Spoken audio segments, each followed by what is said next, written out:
Wake up, samurai. The same boomers who built this broken system are calling us lazy and that we don't want to work anymore.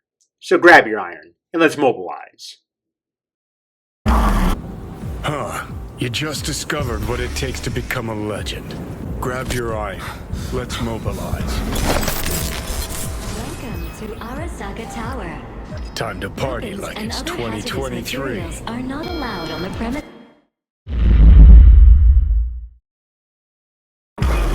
The following video essay isn't about pointing fingers at individuals. Rather, this is to examine the policies, economic trends, and cultural shifts that shape the world we live in.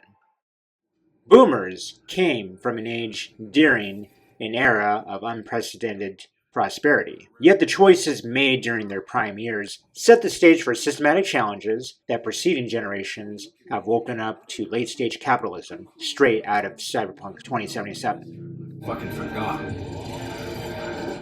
Now listen up, baby boomers. Here are the deets. You had the golden ticket.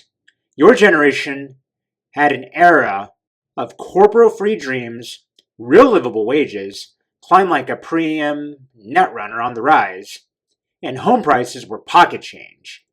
You were given the keys to the kingdom, but instead of investing it into a fortified future, it was flipped for a quick Eddie payout. You gonks flatlined and zeroed the rest of us into a hellscape system. Your generation of gonks let the suits take over. Corpos were permitted to stack creds while us youthful chooms and choombas had no choice but to choke on debt. Deregulation was your call. You let them slice up the market, strip protections, and turn everything into a pay-to-play hellscape. You turned home ownership from a basic right into a luxury good.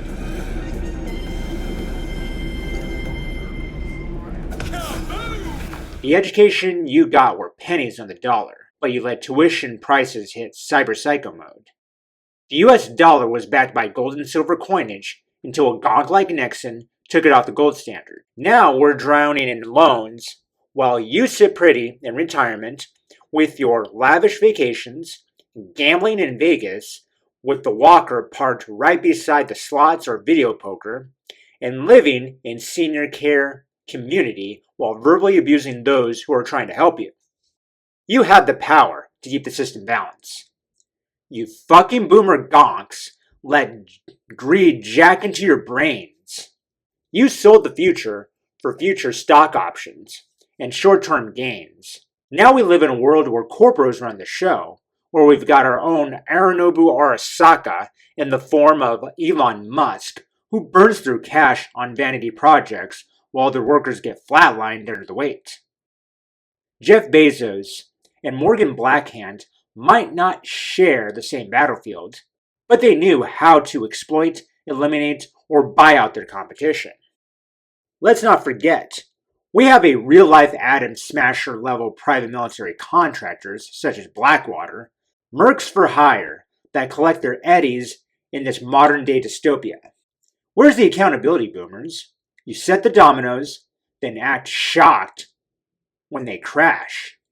You talk about hard work, but you built a system that only rewards those who are already sitting at the top. You're the reason why it's all about who you know rather than what you know. Networking and nepotism overrode the skills and experience that many people have spent years investing in themselves, but instead we get ghosted on job interviews or we get lowballed above minimum wage. You're the reason why every company operates like a cult and trains new hires like a malleable initiate of a new world order. When we call out the flaws through employee feedback surveys that you assign us at EOD end of day, you end up doing the exact opposite. Maybe during a good mood, you'll implement a fraction of it, but the remainder gets flatlined with no trauma team for comfort. You gonk boomers tell us to grind harder. Like we're not already maxed out on effort just to survive. No thanks to hyperinflation that was gifted by the greedy mega corporos. Here's the thing, you can't jack out of this reality.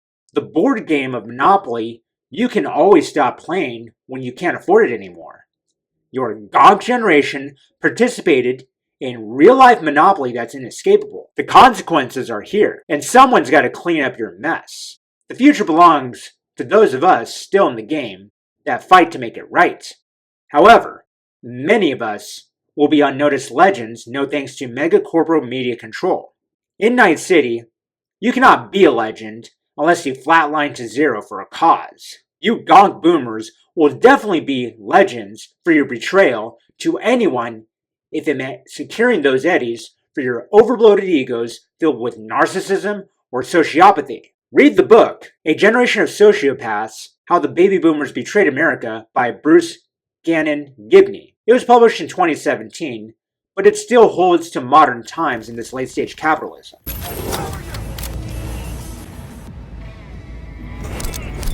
You boomers built this world, but you never stopped to check if it was rigged. Maybe it's because you Gonks helped rig it. Now when we call it out, you act like we're the problem. Like we just don't work hard enough.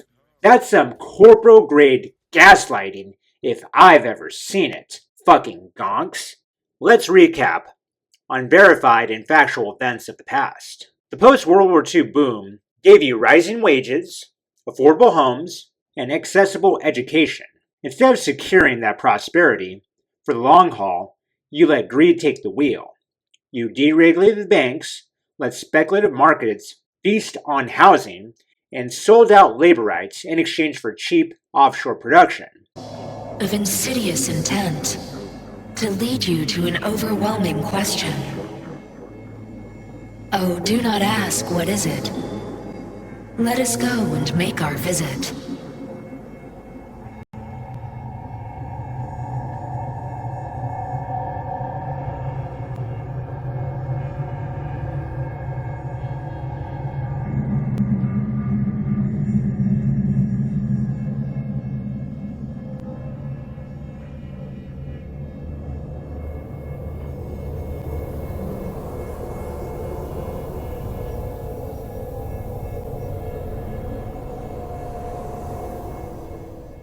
When it all fell apart, you bailed out the corporos and left the rest of us flatlined in debt. There's the 1980s savings and loan crisis, which was a total free-for-all where deregulated banks made bad loans, cashed out, and collapsed, leaving taxpayers with a $160 billion bill. Then came the Glass-Steagall's repeal in 1999 that opened the floodgates for corporate banks to gamble with people's lives like a real-life monopoly with life-threatening consequences. Then what happened in the 2008 financial crisis, where millions of individuals and families lost their homes while Wall Street partied on government bailouts. Oh, I'm not done, because it gets worse. Just when we thought the game couldn't be more rigged, Citizens United versus FEC 2010 turned elections into corporate auctions that ensured that the rich never lost control. Meanwhile, wages stagnated, unions crumbled, and education went from a pathway to success to a life-term sentence of indentured servitude. Home ownership became a distant fantasy as landlords and corporate investors turned living into a luxury. A luxury home costs roughly the same as a home that's not luxury. It's all just mega corporate advertising to justify higher monthly rent costs. Maybe one location will offer more amenities than their competition, like a cutesy dog park, swimming pool, a clubhouse, billiard pool table, or a country club golf course.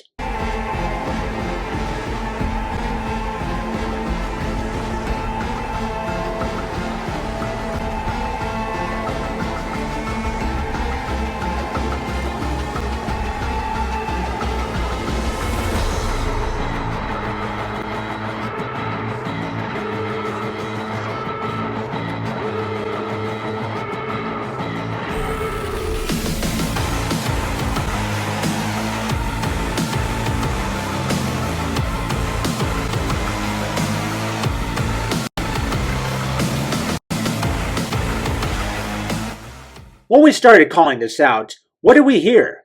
Stop complaining and work harder. Stop buying that avocado toast. Stop subscribing to those streamers. I worked as an Al Bundy shoe sales rep and bought my first house in 1988. Today in 2025, my house is worth $400,000. You young people just don't work hard enough. First of all, the FICO credit score didn't exist until 1989, just only a few years after I was born, you damn gonk. You set up the dominoes, but as if it were an act of magic, you're all shocked when it tumbles. Then you gonk boomers have got the nerve to give us the Pikachu face of disbelief and ask us, what did you do? We did try to resist and protest the corporate establishment. There's Occupy Wall Street in the late 2000s into 2010 that was led by my millennial generation, with Generation X standing in solidarity to put corporate greed on blast. But the system smothered it with PR spin and police crackdowns. Hong Kong's 2019 protests were a desperate stand against an authoritarian surveillance state that looked a lot like the world Cyberpunk 2077 warned us about. Then came the French Yellow Vest movement that was a full-scale rebellion against rising costs, which proves that people won't just accept crumbs while the elites hoard the whole pie. Now in the modern time of these mid-2020s, we're staring down a new beast, one even old corporos didn't fully anticipate: AI, artificial intelligence. McKinsey warned us in 2017 that 800 million jobs could vanish by 2030 due to automation. What did the corporos do? They leaned in hard and went all in like a roulette table in Vegas. Amazon replaced warehouse workers with AI-powered robots. McDonald's and many well-known fast foods push cashless restaurants. Tesla cut jobs while chasing self-driving tech. Every time we adapted, the goalposts would only get moved. Digital privacy is a bad joke. Cambridge Analytica proved that AI-driven data harvesting was being used to manipulate elections. Meanwhile, Clearview AI built a facial recognition database straight out of a NetWatch surveillance manual. You can't move in this world without some corporal tracking your every step, every purchase, every thought, and every disagreement.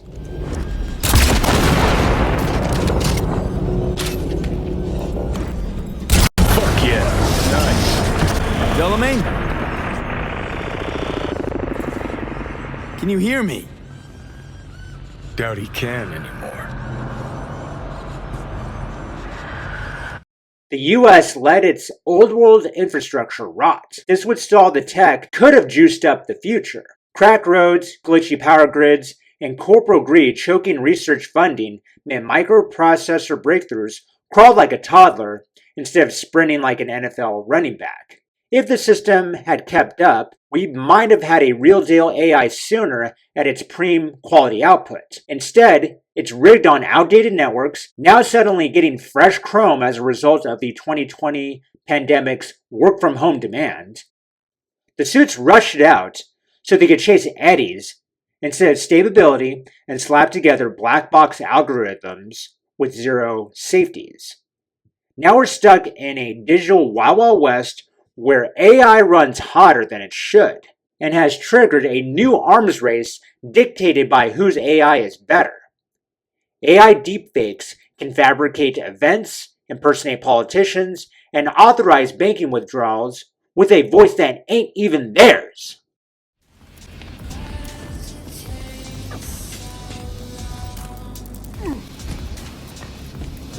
Hello?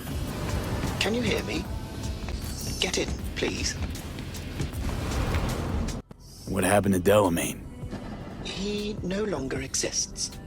I am now, attempting to comprehend what remains of him.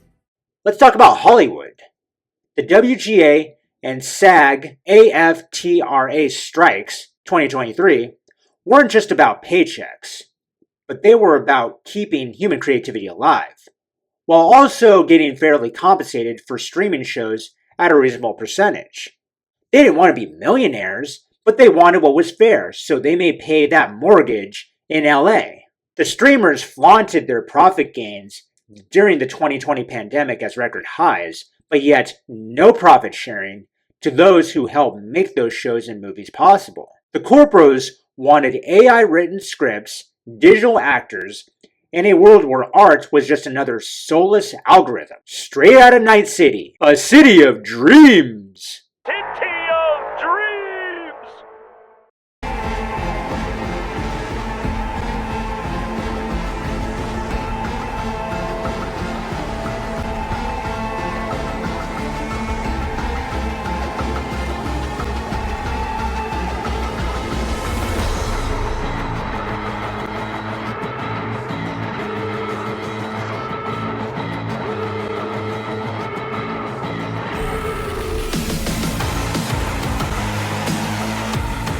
Don't get me wrong, AI has definitely made workflows more efficient and has boosted my own personal creativity in putting together this video essay.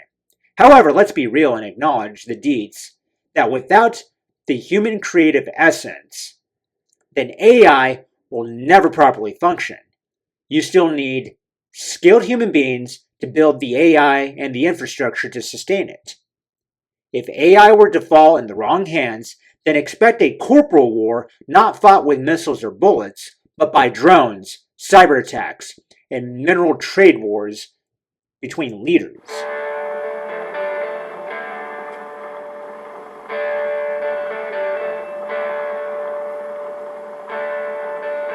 In Cyberpunk 2077, cyber psychos aren't just lone killers, they're manufactured victims in a system that profits from their downfall.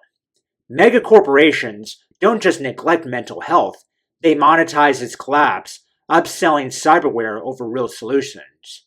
Just like how the US shifted mental health care from hospitals to prisons. This endless cycle of breakdowns and cover-ups didn't stop. It just scaled up. Human lives became expendable assets.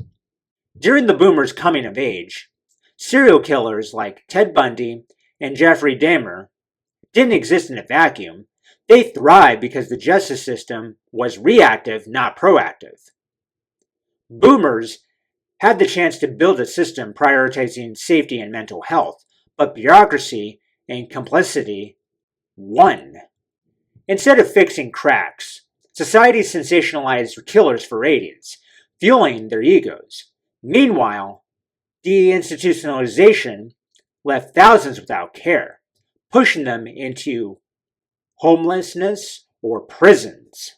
By the time law enforcement acted, it was too late. Another victim, another media frenzy, but no real change. The repeal of the Mental Health Systems Act in 1981 led to reduced federal funding and support for mental health programs that would shift the responsibility to individual states. However, many states lack the resources to maintain these services. Deinstitutionalization and the rise in homelessness led to the mass closure of psychiatric hospitals and the failure of community-based services. This left many individuals with severe mental illnesses homeless. Studies from the late 1980s show that 1/3 to 1/2 of homeless individuals had severe psychiatric disorders, which often coupled with substance abuse.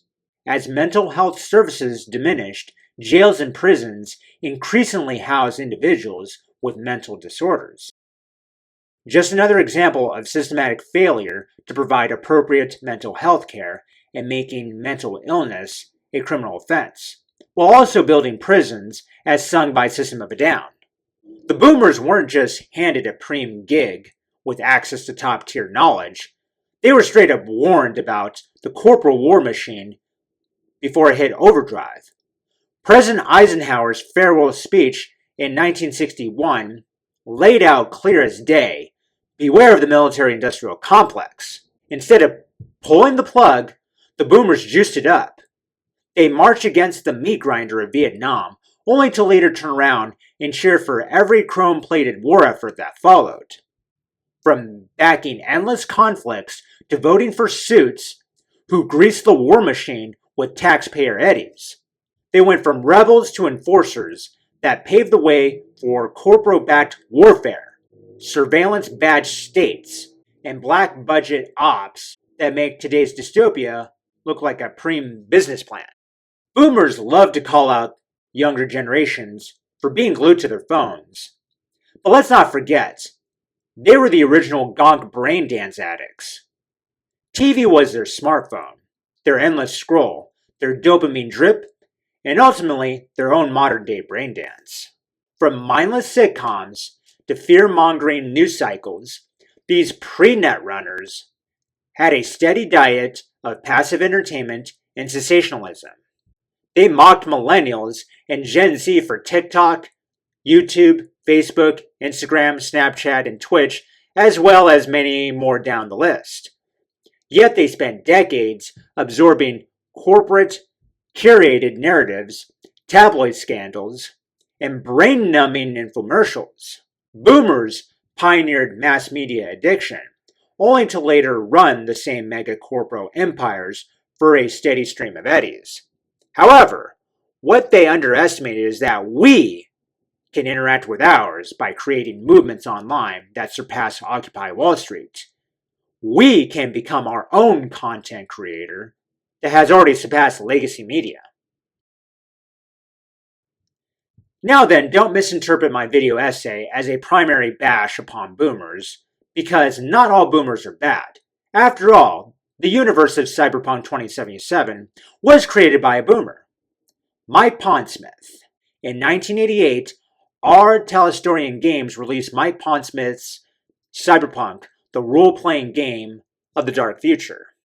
Pondsmith would have witnessed the socio-political climate of the 1980s, such as the rise of corporate power, where corporate mergers and acquisitions reach unprecedented levels, with major companies becoming too big to fail. This would lead to concerns over the increasing influence of corporations over the government and the average citizen, which is a theme at the heart of Cyberpunk's dystopian world. The mega corporations control everything from economy to personal lives. Pondsmith would have observed President Ronald Reagan's economic policies known as Reaganomics, were aimed at stimulating the economy through tax cuts for the wealthy and corporations, deregulations, and reduced government spending on social programs. These policies led to massive wealth inequality, where the rich got richer, while many in the working and middle classes saw their economic prospects decline. This growing disparity in wealth and opportunity is mirrored in Cyberpunk 2077, where vast social inequality drives the narrative. Then there was the Iran-Contra affair that became a political scandal in which senior officials in the Reagan administration secretly facilitated the sale of arms to Iran, which was under an arms embargo, and used the proceeds to fund Contra rebels in Nicaragua, which was a violation of U.S. law. This scandal highlighted government corruption and a disregard for accountability, something that resonates with the corrupt, power-hungry governments depicted in Cyberpunk 2077, where the lines between state and corporate interests are blurred.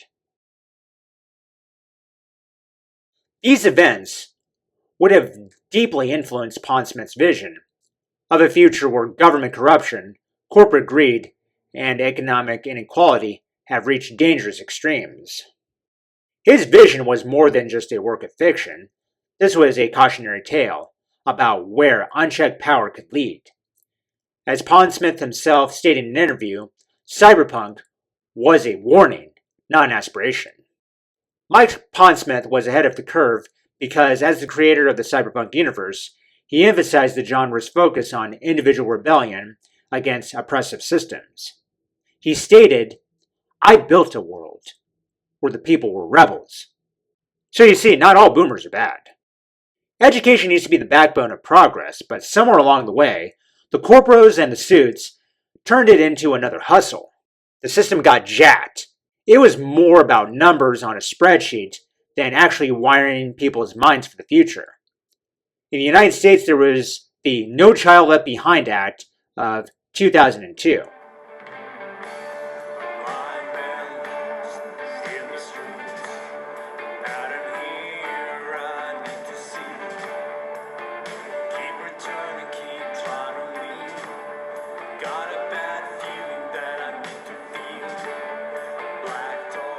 More like no kid left unexploited. Standardized testing became the name of the game, forcing teachers to churn out factory-grade workers instead of innovators. Meanwhile, budget cuts hit like a black market EMP, frying resources in public schools while private institutions fattened their pockets. Across the pond, austerity measures in the UK/education funding, leaving schools strapped for cash and students ghosted by a system that weren't built to last. By 2021, UNESCO clocked 244 million kids worldwide out of school, like a whole generation getting flatlined before they even had a shot. Oh, don't worry, it gets worse. The corporates doubled down because education became a marketplace and students were just another revenue stream. Look at Chile's Chilean winter in 2011 that had mass protests that broke out when people realized that their futures were being sold off to the highest bidder. In the US, for-profit diploma mills like ITT Technical Institute scam students with the promise of a better life, only to leave them drowning in debt with nothing to show for it. Knowledge ain't free anymore. Instead, it's a luxury product with a lock behind paywalls, loan sharks, and corporate greed. The system's been hijacked, leaving the next generation with fewer tools to fight back. In a world running on data, you can bet that ignorance isn't just dangerous, but it's the perfect leash since the corporal elites see us as dumb animals. You boomers were the first generation to get proper data dump on society's biggest pitfalls. You chumbadas had access to preem crash courses on drug awareness, financial literacy, cyberpsych prevention, or, well, mental health, and how to keep the system from flatlining. With corporos and the government rolling out public campaigns like a braindance tutorial, they had all the intel to keep from slipping into the abyss. Instead of playing it smart with their critical thinking, empathy glitched beyond the black wall. Crime would spike, the economy got slashed like a netrunner in a bad heist, and cashed out their eddies that left the future generations to pick through the scraps in the afterlife. Boomers got the first mainstream wear updates on substance abuse, yet they still hardwired themselves into a heroin epidemic of the 70s and let the 80s coke boom burn bright. They had financial literacy better than any crew before them. It helped that these gonks had the cheapest eddies for housing, college that didn't cost a cyberlem, and jobs that came with juicy pensions. Instead of making sure the next batch of edge runners had the same perks, they backed corporo-friendly policies that jacked up real estate prices and turned student loans into debt traps. Deregulation was their big play, and it lit the fuse of the 80s savings and loan crash and the 2008 financial wipeout. Thus, the economy became a bad brain dance loop for instability and wealth hoarding. Despite short-circuiting society, boomers still claim to be OGs of responsibility and act like younger generations are the ones fragging the system. They rode the wave of secure jobs, corporate-backed healthcare, and union power, then sold it off like cheap chrome to the highest bidder. Now, the world's an open-world nightmare since these corporate overlords run the streets, gig workers stuck in endless grind mode, and economic disparity cranked to dystopian levels. If Cyberpunk 2077 taught us anything, it's that the boomers set the stage for a future where only the corporos win, and the rest of us are left scrambling for scraps in the underbelly of Night City. Now, let me be a choom of good faith and slide in some devil's advocate protocols. Maybe the pre-boomer elites should have flatlined your illusions of endless growth and told you boomers straight up that civic duty ain't a free ride. It's a high-risk investment that needs smart hands on the wheel. Maybe the elder Gen Xers should have jacked into the system harder, throwing black ice at the ham-fisted deregulation sprees before the boomer gonks scrubbed the public policy clean of accountability. Look at the 1980s, when the Reagan administration pushed the A Nation at Risk report, warning that that American education was circling the drain. Corporations smelt blood, like the sharks they are, and started pushing for-profit schools. Fast forward to the 2010s, and the student loan crisis hit $1 trillion deep, with predatory lending that turned knowledge into a wage cage trap. You expect a thriving future when you've sold out the next generation for scrap? That's some primo gonk-tearing thinking that not even Ripper Doc could fix. If we're talking about who jacked the system, the boomers hold a lion's share. Let's call it 80%. The rest? That's on the pre-boomer suits who let the corporos sink their claws in early, and Gen X for not slamming the brakes hard enough when neoliberalism started running wild. However, let's be real. Gen X was already playing on a hacked open-world server from the start. By the time they slotted in, the boomers had already locked in their gains, stacked the deck, and turned resistance into a losing gig. Even if Gen X had pushed harder, it's murky whether they could have flipped the script. At the end of the day, pointing fingers won't patch the damage. What matters is clocking how we got here so future generations don't get flatlined by the same corporate-run game. If we don't want our world to run into Cyberpunk 2077, then we need to push hard for economic overhauls, corporal accountability, and a system that puts power back in the hands of the people. I'm done talking to you boomers, so you can turn off this video at this point. However, I need to speak directly to the future generation. Now listen up, Gen Z edgerunners. You're jacking into a system already running on corrupted code, but that doesn't mean you gotta play by the same gonk scripts that got us here. The boomers had the blueprint to build something better, but they let greed hack their brains and allowed mega corporos to rewrite the rules in their favor. Gen Z, you've got more data, more connectivity, more raw intel than any generation before you. Don't flatline it. Question everything, burn outdated dogma, and don't let corporos and corrupted suits ghostwalk your future.